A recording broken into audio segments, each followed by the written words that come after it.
না, বৃষ্টি আসার আর সময় পেল না। আচমকা কখন বৃষ্টি শুরু হয়ে যাবে কে জানতো।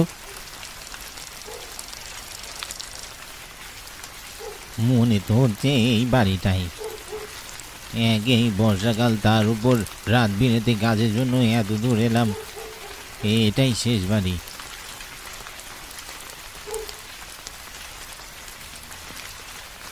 চিঠিখানা দিয়ে শিগগিরই বাড়ি ফিরতে হবে, নচেত গিন্নি পিঠে লাঠি ভাঙবে আজ আমার উপর। কিন্তু এই বাড়িতে কেউ আছে বলে তো মনে হচ্ছে না। সামনে এগিয়ে দেখি তো।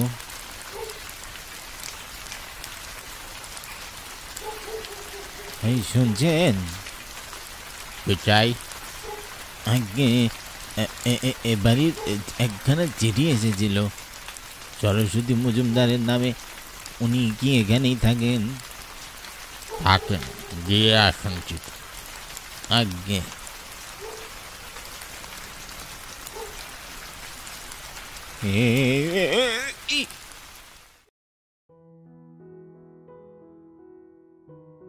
শোনো রবি, আজই প্রথম পোস্টমাস্টারের কাজে ঢুকলে নিয়মগুলো সব বুঝে নাও।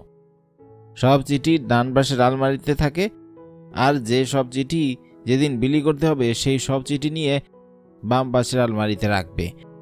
আর নতুন করে যে সব চিঠি আসবে সেগুলো টেবিলে। বুঝতে পেরেছ? হ্যাঁ, বুঝতে পেরেছি। আচ্ছা, এত সময় বললাম কি কি করবে, কিন্তু এবারে যা বলবো সেটা করবে না। মানে যে কোনো মূল্যে সেই কাজ করাই যাবে না।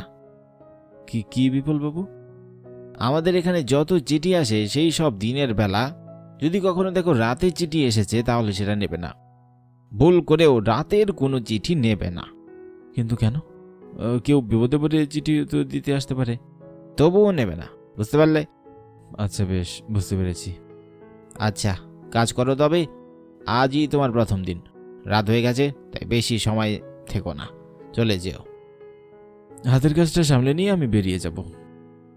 আচ্ছা বেশ, আমি তবে বেরিয়ে যাচ্ছি, কাল দেখা হচ্ছে। বেশ।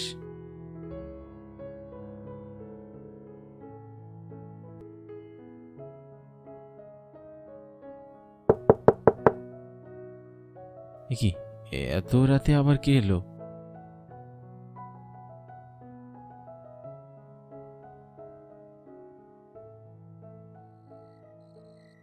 কি ব্যাপার, কি চাই? একখানা চিঠি পাঠাতে হবে পোস্টমাস্টার বাবু। এত রাতে? আগে কি করছিলেন মশাই? বড্ড বিপদে পড়ে এসেছি, চিঠিটা আজকে রাতের মধ্যেই পৌঁছে দিতে হবে। যতই বিপদে পড়ুন না কেন, এত রাতে চিঠি নেওয়া যাবে না, কাল সকালে আসবেন। দয়া করুন স্যার, আজকের মধ্যে চিঠিখানা পৌঁছে না দিতে পারলে যে জীবন মরণ নিয়ে টানাটানি শুরু হয়ে যাবে। কিছু একটা করুন বাবু।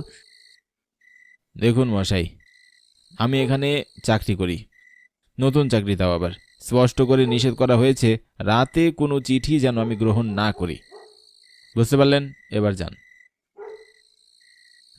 মরে যাবে স্যার, এই চিঠিটা না পৌঁছাতে পারলে আমার আমার মাথা মরে যাবে।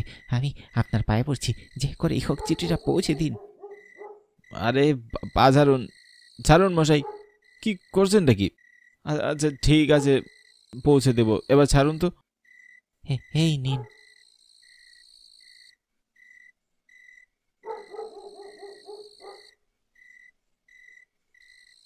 এ কি, এটা কেমন চিঠি?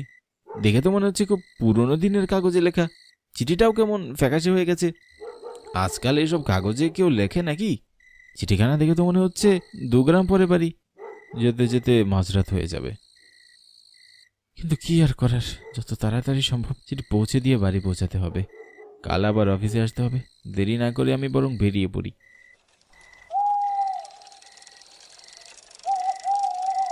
আজ শীতটা একটু বেশি জাঁকিয়ে পড়েছে দেখছি। ভেতরের অন্তরাত্মা পর্যন্ত কেঁপে উঠছে এই শীতে।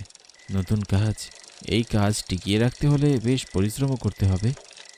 তবে আমি ভাবছি, কাল যখন বিপুলবাবু জানবে আমি রাতে চিঠি নিয়েছি তখন কি বলবে? সে যাই বলুক, বেচারা লোকটার মুখ দেখে মনে হচ্ছিল বেশ বিপদে পড়েছে। মানুষ হিসেবে এতটুকু তো সাহায্য করতেই পারি। এ কি, কে আপনি?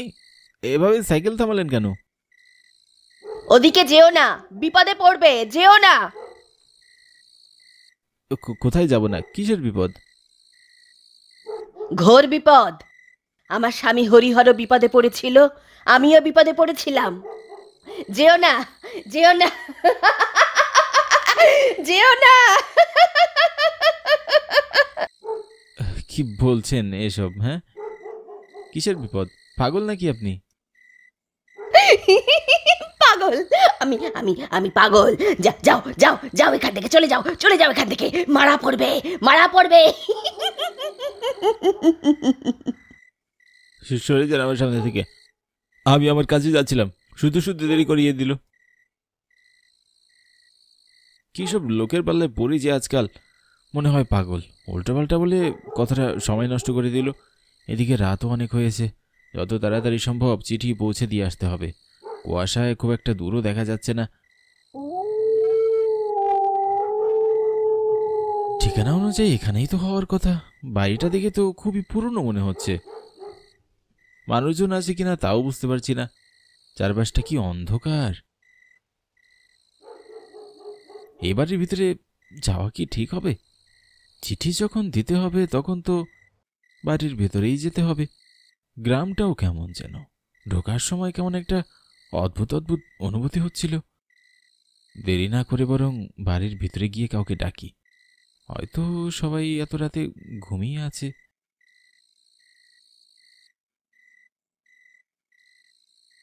শুনছেন ভাই? বলছি, এটা কি সরস্বতী মজুমদারের বাড়ি? একটা চিঠি ছিল, জরুরি ভিত্তিতে চিঠিটা দিতে বলা হয়েছে। সরস্বতী মজুমদার কি এখানে থাকেন? থাকেন, ভেতরে আসুন, দিয়ে আসুন। আচ্ছা, ঠিক আছে।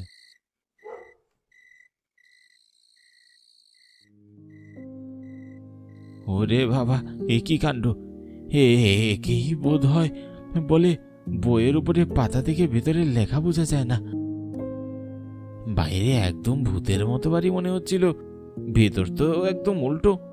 বাড়ি তো দেখে নতুনই মনে হচ্ছে। কেউ আছেন? সরস্বতী মজুমদার বলে কেউ আছেন? চিঠি এসেছে। এ কি, কারো কোনো সারা শব্দ নেই। লোকটা তো বললো ভিতরেই আছে। এ কি, সামনের দরজাটা আপনা আপনি খুলে গেল কি করে?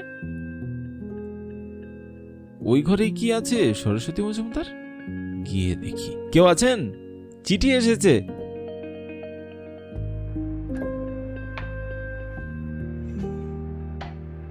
কে? আমি রবি, পোস্টমাস্টার। চিঠি বিলি করি। সরস্বতী মজুমদারের নামে একটা চিঠি এসেছে। আপনি কি সরস্বতী মজুমদার? চিঠি? ও হ্যাঁ, আমি সরস্বতী মজুমদার।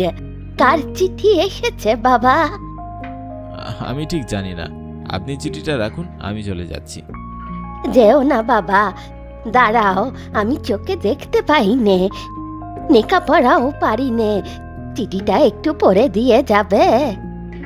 আমার দেরি হয়ে যাচ্ছে মা, আপনি বরং বাইরে ওই লোকটাকে দিয়ে পড়িয়ে নিন। কে? জগাই?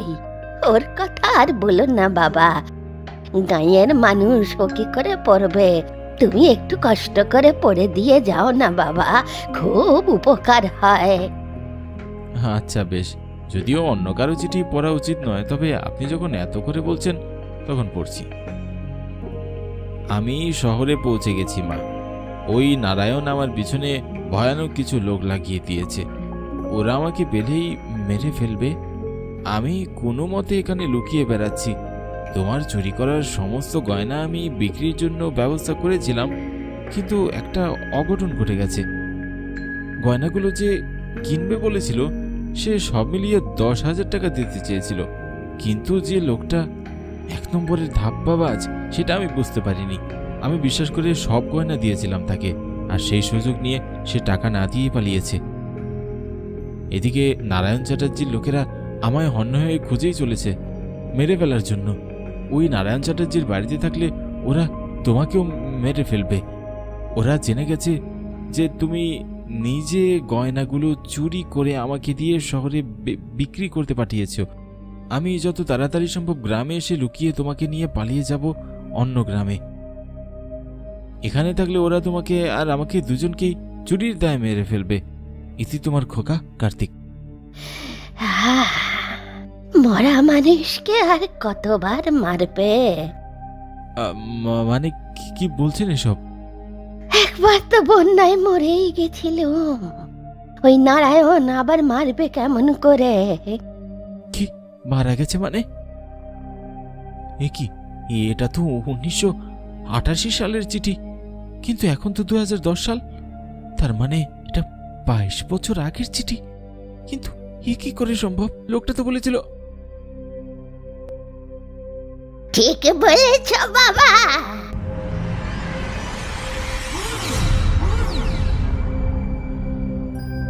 22 বছর ধরে একটাই চিঠি বারবার আমার কাছে আমার ছেলে পাঠায়। আমার ছেলে তো জানেই না যে 22 বছর আগেই তার মা চলে গেছে। জানবে কি করে বলো? তখন বন্যায় আমরা সবাই মারা গেছিলাম। লেখাপড়া করে চিঠি লিখতে আমি পারি নে, তাই তখন ছেলেটাকেও জানাতে পারিনি। এ কি করে সম্ভব? এ কি হচ্ছে? আপনার চেহারা এরকম হয়ে যাচ্ছে কি করে? আমি কি ভুল দেখছি? এসবের মানে কি? হ্যাঁ ভগবান, কোন বিপদে বললাম? বাঁচাও বাঁচাও, কে আছে বাঁচাও! কেন যে মরতে এখানে আসতে গেলাম? ভগবান, এই যাত্রায় বাঁচিয়ে দাও। যে করেই হোক এই বিপদ থেকে আমাকে বেরোতেই হবে। কিন্তু কি করে? ওই তো একটা জানালা। যদি কোনোভাবে ওই জানালা দিয়ে বেরিয়ে যেতে পারি, তাহলে আমাকে আর কেউ ধরতে পারবে না। আমার বাজার একটা সম্ভাবনা আছে। আমাকে যে করেই হোক ওই জানালা দিয়ে বেরোতে হবে।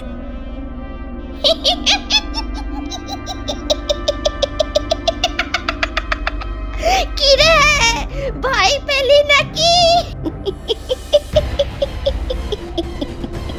কতদিন কচি নরম তুলতুলে মাংস খাইনি। কি স্বাদ! তোর আগে যেই ছোকরাটা এসেছিল, কি তুলতুলে, টকবগে গরম রক্ত। কিছুদিন পর অবশ্য খুঁজতে খুঁজতে ওর বউটাও এসেছিল, ওটাকেও খেয়েছি। আয় আয়, তোকেও একটু চেখে দেখি তোর স্বাদ কেমন হয়। না না, তোমার পেটে যাবো না, কখনো না। এই কোথায় যাচ্ছিস? থাম থাম কইছি, থাম থাম, এই জায়গায় ধর ওটাকে। যাই হোক, বাইরে বেরোতে পারলাম। আর এক মুহূর্ত ওইখানে নয়, এক্ষুনি কোথাও একটা চলে যেতে হবে। ওদিকে মনে হচ্ছে অনেক ঘর বাড়ি আছে, মানুষ পাওয়া যেতে পারে। ওদিকেই যাই। এখানে থাকলে বুড়ি আর ওই পাহাড়ের মিলে আমাকে সাবার করে ফেলবে। একটা বাড়ি দেখা যাচ্ছে। শিগগিরই ওখানে গিয়ে কাউকে ডাকতে হবে। আজকের রাতটা পার করতে হবে। কেউ আছেন? কেউ আছেন বাড়িতে? দয়া করে শিগগিরই বের হন, আমাকে সাহায্য করুন।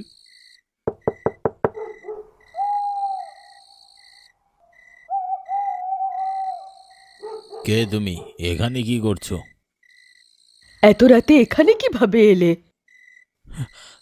বাঁচান, মেরে ফেলবে ওই বুড়ি আমাকে, বাঁচান। বুঝতে পেরেছি সব। শিগগিরই ঘরের ভেতরে আসো। বাঁচতে চাইলে এক্ষুনি এসো। ওই বুড়ি আর চেলা জগাই একবার টের পেলে নির্ঘাত তুলে নিয়ে যাবে। হ্যাঁ চলুন।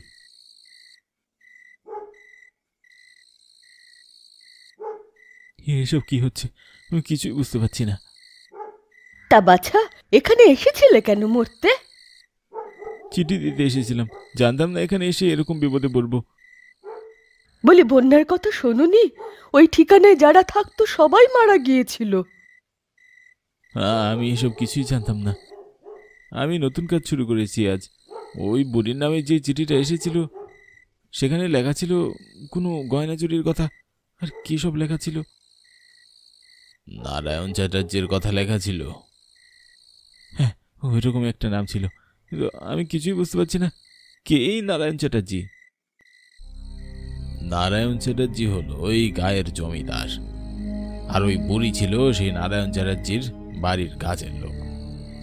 বহু বছর কাজ করে বিশ্বাস অর্জন করেছিল সবার। ওর ছেলে কার্তিককে নিয়ে বুড়ি ওই বাড়িতেই থাকতো। একদিন নারায়ণের মেয়ের বিয়ে ঠিক হয় পাশের গায়ের জমিদারের ছেলের সাথে। ছেলের বাড়ির লোকেরা গা ভর্তি গয়না পাঠিয়েছিল মেয়ের জন্য। বিয়েতে সেই সব গয়না পরানোর কথা ছিল। তার মানে সেই গয়না চুরির কথাই বলা হচ্ছিল? বুড়ি সেই গয়না চুরি করেছিল? হ্যাঁ, একদিন ঘরে কেউ না থাকায় সুযোগ করে ওই কুচুটে বুড়ি সব গয়না চুরি করে নিয়ে তার ছেলে কার্তিককে দিয়ে দেয়। আর কার্তিক সেই সব গয়না নিয়ে শহরে পালিয়ে যায়। সেসব গয়না না পাওয়ার কারণে বিয়ে ভেঙে যায়। এরপরে কষ্টে বিয়ের দিন রাতেই সেই বাড়িতে গলায় দড়ি দিয়ে আত্মহত্যা করে নারায়ণ চ্যাটার্জির মেয়ে কণিকা। এরপর সব জানাজানি হলে নারায়ণ লোক পাঠিয়ে বুড়ির ছেলেকে ধরার চেষ্টা করে, আর অন্যদিকে বিপদে পড়বে ভেবে শয়তান বুড়ি খাবারে বিষ দিয়ে নারায়ণ আর তার স্ত্রী নির্মলাকে হত্যা করে। কারণ তারা জেনে গিয়েছিল ওই বুড়ি চালাকি করে গয়না চুরি করে নিজের ছেলেকে দিয়ে সেসব পাচার করেছে। কিন্তু সেসব গয়না ওরাও পায়নি সেটা জানেন? মানে কিভাবে জানলে তুমি এই কথা? চিঠিটা যখন পড়ছিলাম তখন সেখানে লেখা ছিল যে ওই ছেলেটা গয়না বিক্রি করার জন্য যাকে দিয়েছিল সে টাকা না দিয়ে গয়না নিয়ে পালিয়ে গিয়েছে। সত্যি? সত্যি বলছো তুমি? আমার যে কি খুশি লাগছে। দেখেছো, ধর্মের কল বাতাসে নড়ে। ওরা যেই গয়নার জন্য এত কিছু করলো, শেষ পর্যন্ত সেটা ওদের কপালেও জোটেনি। কিন্তু সেই কন্যার জন্যই তো আমার মেয়েটা, ও তো শেষ হয়ে গেছিল। আমাদের পুরো পরিবার ধ্বংস হয়ে গেছিল। কি কি বলছেন আপনারা? আপনাদের মেয়ে মানে? হ্যাঁ, আমাদের মেয়ে। আমি নারায়ণ চ্যাটার্জি। তার মানে আপনারাও? হ্যাঁ, আমরাও আত্মা।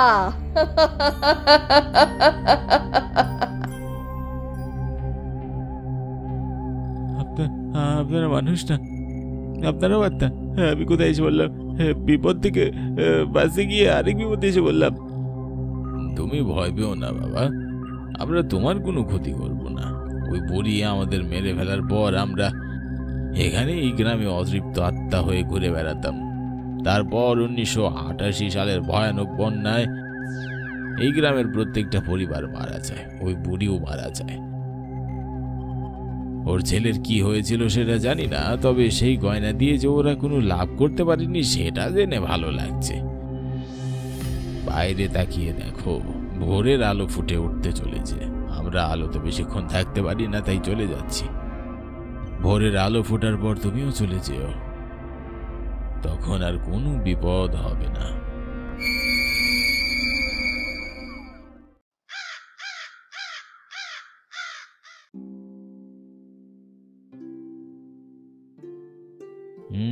বুঝলাম।